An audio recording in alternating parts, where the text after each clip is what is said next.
organic na dates. Organic na mga spices. Sarap naman ng mga beshi, oh, Australian pineapple. Oo, Australian mango.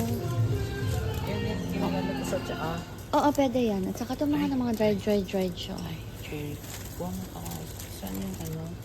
Lagay mo yung code nung kinuha mo. Kukuha ka? Kuha mo malaki. Ito ang favorite ko. For the gods. Sige. Sige. You make, you make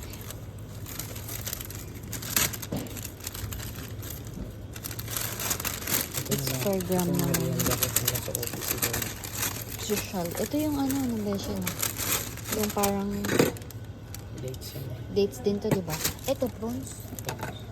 Magkaiba pala yun. Tama ni naman berry. Ano yan? Ang bongga dito. Puro organic yung mga pati mga chocolates. Pati beshi chocolates, oh.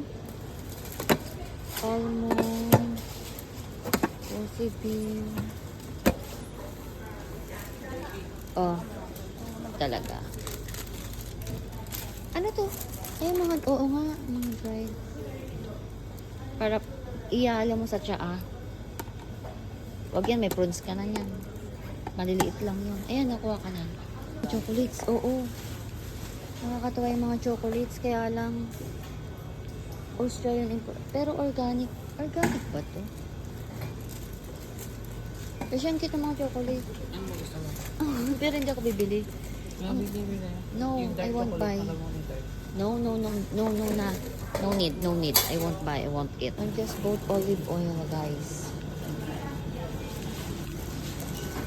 Puro organic kasi yung mga benta here. Ano yung kinaka mo dyan? Yan, merienda mo din yan. Veggies, no? Tikman mo nga. Pwede ba? Kita na sa TV. Na-try ko na rin yung munggo. Organic din. Australian made. Actually, pure Australian made siya.